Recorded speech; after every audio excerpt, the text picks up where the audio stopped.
The White Turkey's Wing, by Sophie Sweat. Priscilla, the big white hen turkey, deserved a better fate than to be eaten on Thanksgiving Day, and Minty and Jason contrived to save her. Mary Ellen was coming home from her school teaching at the Falls, and Nahum from tending in Blodgett's store at Edam Four Corners, and Uncle and Aunt Piper with Mirandy and Augustus and the twins were coming from Juniper Hill, and there was every prospect of as merry a Thanksgiving as one could wish to see. And Thanksgivings were always merry at the Kittredge farm on Red Hill. Uncle Kittredge might be a trifle over thrift, a leetle nigh, his neighbors called him. But there was no stinting at Thanksgiving, and when a boy is accustomed to perpetual cornbread and sausages, he knows how to appreciate unlimited turkey and plum pudding. And when he is used to gloomy evenings in which Uncle Kittredge holds the one feeble kerosene lamp between himself and a newspaper, Aunt Kittredge knits in silent meditation on blue yarn stockings, he knows how good it is to have the house filled with lights and people, jolly games going on in the parlor, and candy pulling in the kitchen. All these delights were directly before Jason Kittredge as he dangled his legs from the stone wall and whittled away at the skewers which Clorinda, the hired girl, had demanded of him, and yet his heart was as heavy as lead. He did not even look up when his sister Minty came up the hill toward him. He knew it was Minty because she was hop-skipping and humming, and he knew that Aunt Kittredge had sent her to Mrs. Deacon Preble's to get a recipe for snow pudding. She had said she must have something real stylish because she had invited the new minister and his daughter to dinner. "Oh, Jason, don't you wish it was always going to be Thanksgiving Day after tomorrow?" Minty continued her hop-skipping. She went to and fro before the dejected figure on the wall. Minty was tall for 12, and she had a very high forehead, which made Aunt Kittredge think that she was going to be smart. Aunt Kittredge made her comb her hair straight back from the high forehead, and fasten it with a round comb. Not a vestige of hair showed under Minty's blue hood, and her forehead looked bleak and cold, and her pale blue eyes were watery, and her new teeth were large and overlapped each other. But Aunt Kittredge said it was no matter if she was only good and smart. "Why, Jason, is anything the matter?" Minty stopped, breathless, and the joy faded out of her face. Jason continued to whittle in gloomy silence. His hands were almost purple with cold, and the wind flapped his large pantaloons. They were Uncle Kittredge's old ones, and Aunt Kittredge never thought it worth the while to consider the fit if they were turned up so that he could walk in them. "You don't care because the new minister and his daughter are coming?" pursued Minty. Jason's tastes, as she well knew, did not incline to ministers and schoolmasters as companions in merrymaking. "She's a big girl, almost 16, and she will go with Mary Ellen, and we shall have Mirandy and Augustus and the twins. And the Sedgel girls and Nehemiah Ham are coming in the evening, and we shall have such fun and such lots to eat." "That's just like you. You're frivolous. You don't know what an awful hard world it is. You haven't got a realizing sense," said Jason crushingly. This last accusation was one with which Aunt Kittredge was accustomed to overwhelm Clorinda when she burned the pies or wore her best bonnet to evening meeting. Minty's face grew so long that it looked like the reflection of a face in a spoon, and the tears came into her eyes. It must be a hard world, since Jason found it so. He was much stouter-hearted than she. His round, snub-nosed, freckled face was generally as cheerful as the sunshine. Jason had his troubles. Minty well knew what they were, but he bore them manfully. He didn't like to have Clorinda use his hen's eggs when he was saving them to sell, and perhaps it was even more trying to be at school when the eggsman came around, and have Aunt Kittredge sell his eggs and put the money into her pocket. Jason wished to go into business for himself, and he had a high opinion of the poultry business for a beginning. Cyrus, their hired man, had once lived with a man at North Edam who made fabulous sums by raising poultry. But Aunt Kittredge's peculiar views of the rights of boys interfered with his accumulation of the necessary capital. All these troubles Jason bore bravely. It must be some great misfortune that caused him to look so utterly despairing, and to accuse her of such dreadful things, thought poor Minty. Jason took pity on her waffle face. "P'raps you're not so much to blame, Mint. You don't know," he said, in a somewhat softened tone. "It's Aunt Kittredge." Minty heaved a long, long sigh. It generally was Aunt Kittredge.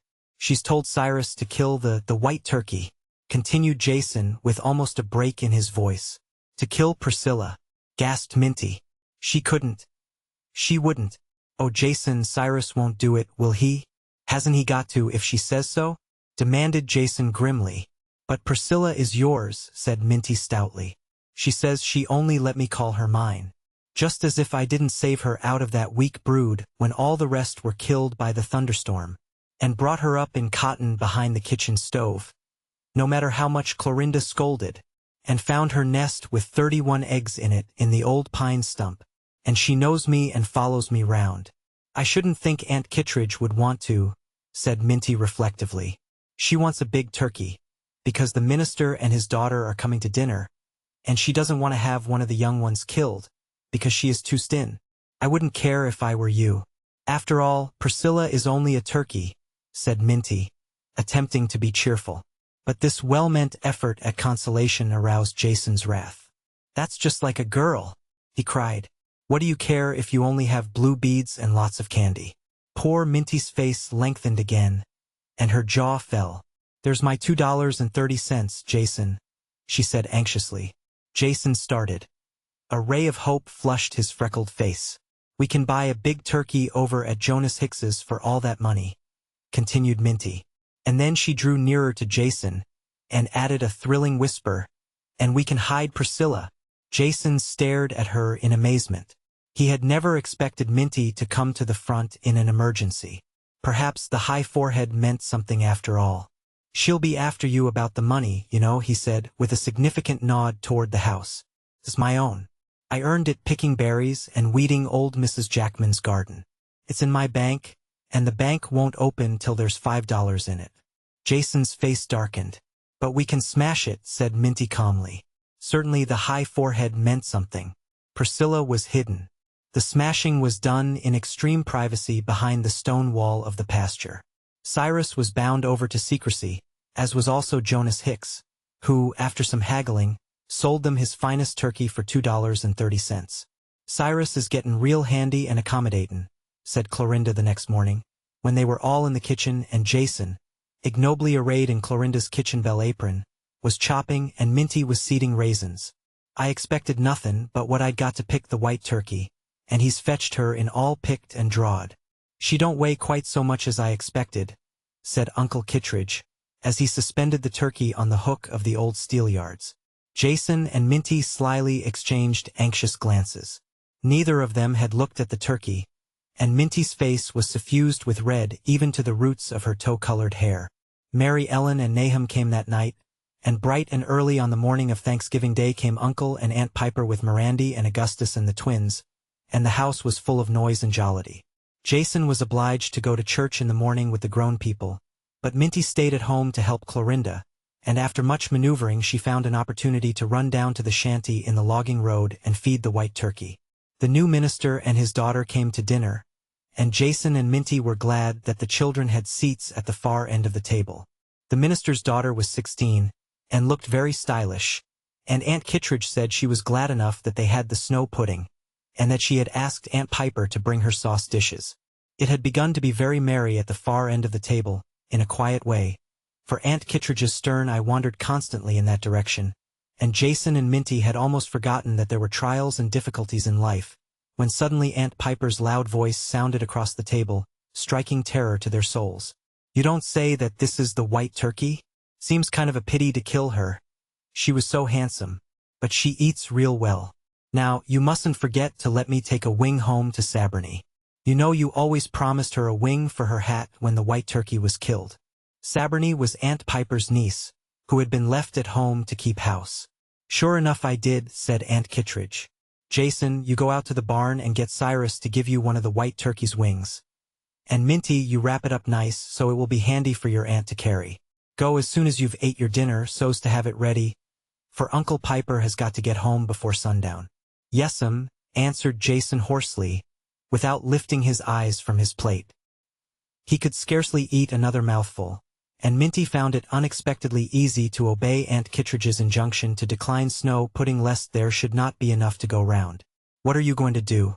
Asked Minty, overtaking Jason, as he walked dejectedly through the woodshed as soon as dinner was over. I don't know. Run away and be a cowboy like Hiram Trickey, I guess. Minty's heart gave a great throb.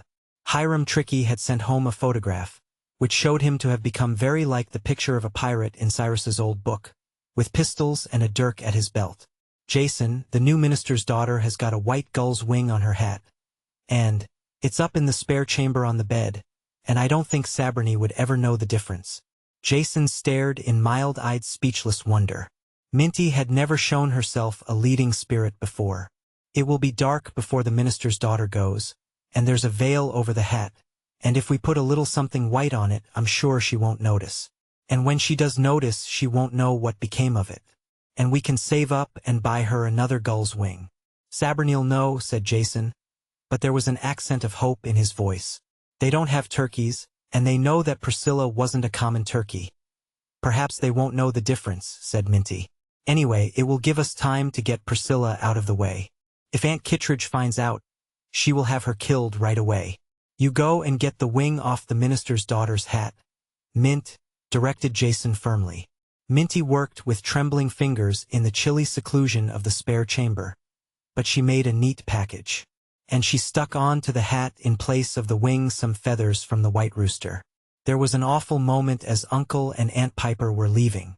"Just let me see whether he's got a real handsome wing," said Aunt Kittredge, taking the package which Minty had put into Aunt Piper's hand. "Malachi is in considerable of a hurry, and they've done it up so nice," said Aunt Piper. "There, I most forgot my sauce dishes, and Sabrina's going to have company tomorrow." Minty drew a long breath of relief as the carriage disappeared down the lane, and Jason privately confided to her his opinion that she was an orful smart girl. There was another dreadful moment when the minister's daughter went home. They had played games until a very late hour for Karina, and she dressed so hurriedly that she did not observe that anything had happened to her hat. But as she went down the garden walk, Jason and Minty saw in the moonlight the rooster's feathers blowing from it. The next morning, in the privacy afforded by the great woodpile, to which Jason had gone to chop his daily stint, the children debated the advisability of committing the white turkey to the care of Lot Rankin, who lived with his widowed mother on the edge of the woods. "It's hard to get a chance to feed her," said Jason, "and she may squawk." "Lot Rankin may tell," suggested Minty, and she heaved a great sigh. Conspiracy came hard to Minty. Just then the voice of the new minister's daughter came to their ears. She was talking with Aunt Kittredge on the other side of the woodpile. "There was a high wind last night when I went home, and I suppose it blew away. I am very sorry to lose it because it was so pretty, and it was a present too," she said. "Maybe the children have found it." "They're round everywhere," said Aunt Kittredge. And then she called shrilly to Jason. Minty shrank down in a little heap behind a huge log as Jason stepped bravely out from behind the woodpile, and answered promptly that he had not seen the gull's wing. That was literally true. But how she was going to answer, Minty did not know.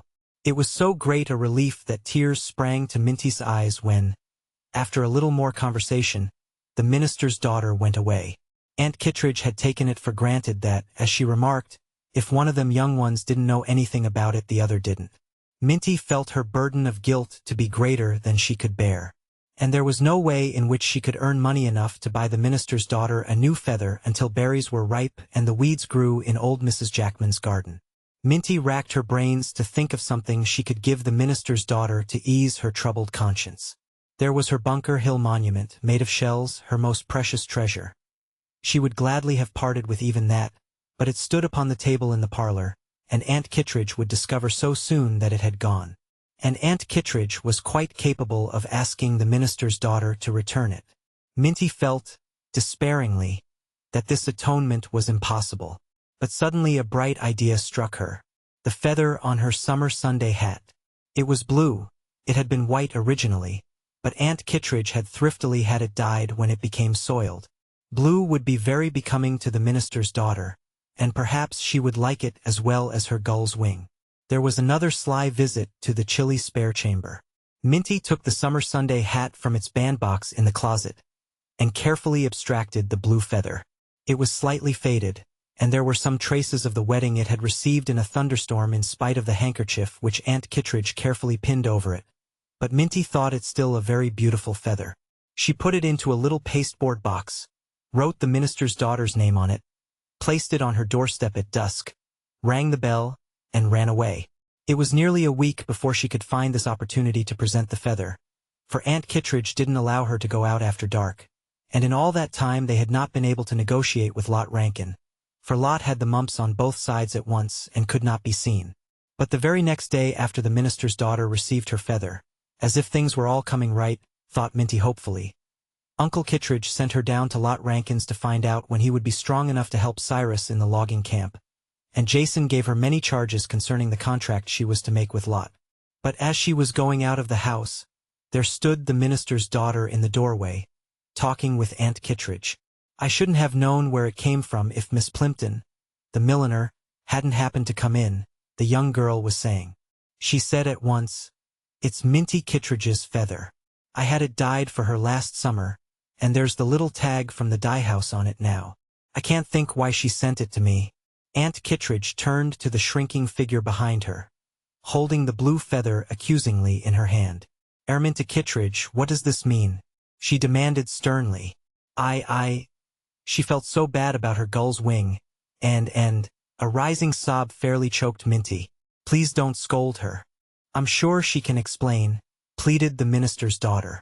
"It's my duty to find out just what this means," said Aunt Kittredge severely.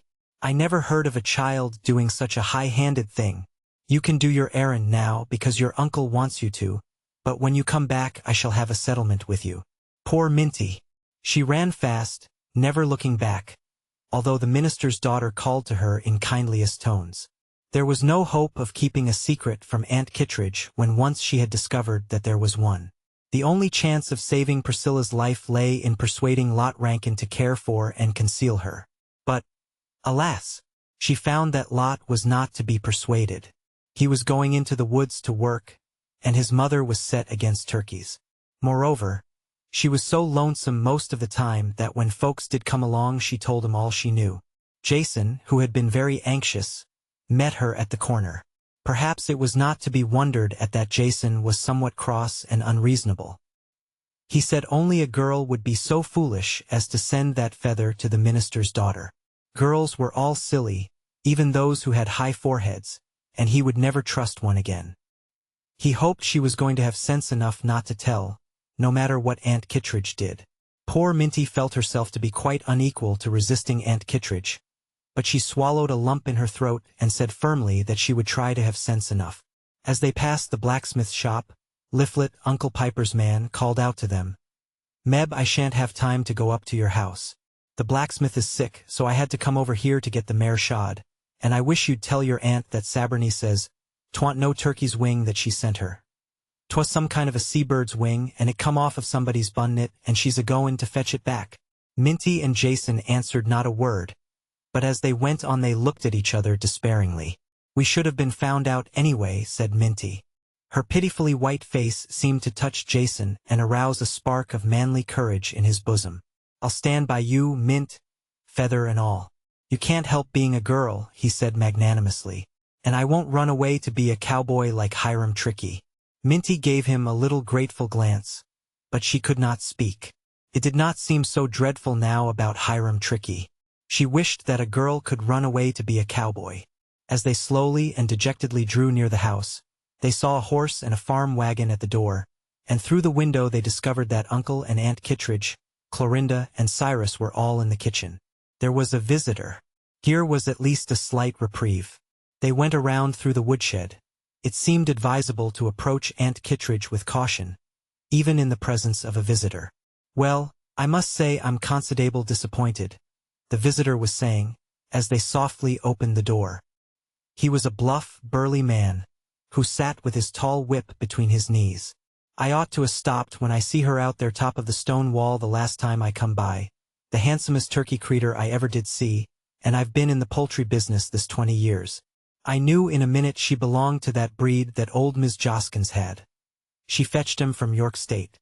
She moved away before I knew it, and carried 'em all with her. I bought some eggs of her, and most all of 'em hatched, but that white turkey was the only one that lived," said Aunt Kittredge. "I declare if I'd known she was anything more uncommon, and worthy of having her picture in a book." "You'd ought to have known it, Maria," said Uncle Kittredge testily. "I warrant for having her killed, and you'd ought to have heard to me. I was calculatin' to hev her picter right in the front of my new poultry book," continued the visitor, whom the children now recognized as the distinguished poultry dealer of North Edom for whom Cyrus had once worked. and I was going to have printed under it, "From the farm of Abner Kittredge, Yescu, Karina." Be kind of a boom for you and Karina, too, see? And if you didn't want to sell her right out, I was calculatin' to make you a handsome offer for all the eggs she laid. There. Now you see what you've done, Maria. I declare I wouldn't grudge giving a $20 bill to fetch that white turkey back, exclaimed Uncle Kittredge. Oh, Uncle Kittredge. Minty broke away from Jason, who would have held her back, not feeling sure that it was quite time to speak, and rushed into the room. You needn't give $20. Priscilla is down in the little shanty in the logging wood. We saved her, Jason and I, and we bought a turkey of Jonas Hicks instead. I paid with my own money, Aunt Kittredge, and then I took the gull's wing off the minister's daughter's hat to send to Saberny, and so that's why I sent her the blue feather, and Saberny's going to send the gull's wing back. Jason, you go and fetch that turkey home, said Uncle Kittredge. And, Maria, don't you blame them children one mite. I never heard of such high-handed doin's, gasped Aunt Kittredge. I expect I shall have to send you children each a copy of my book with the picture of that turkey in it, said the poultry dealer. And maybe the boy and I can make kind of a contract about eggs and chickens. The minister's daughter wore her gull's wing to church the next Sunday, and she privately confided to Minty that she didn't blame her one bit. Aunt Kittredge looked at Minty somewhat severely for several days, but only as she looked at her when she turned around in church or fidgeted in the long prayer.